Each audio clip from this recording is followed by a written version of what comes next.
Hello guys, tara delivery ulit tayo guys. Ayan, ang daming mga lovers.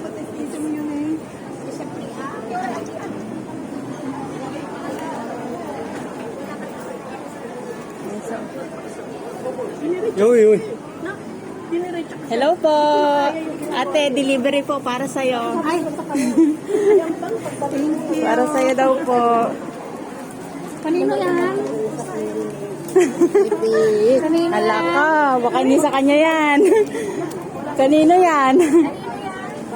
Saan ka napunta na yan?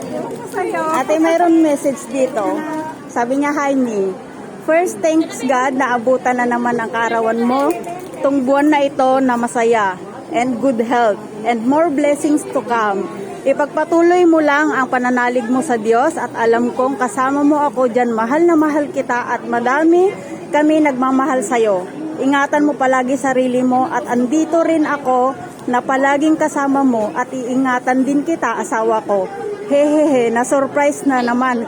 Mahirap man surprisahin ka pero diskarte lang yan at gagawa ng paraan para kahit sa simpleng selebrasyon, for surprise to you, masaya ako na napapasaya kita. I love you so much, me.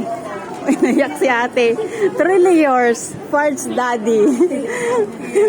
Ayan, sweet naman. Pwede may kiss? Baka pwede kiss? Ayun. Thank you. Naiyak tuloy si ate.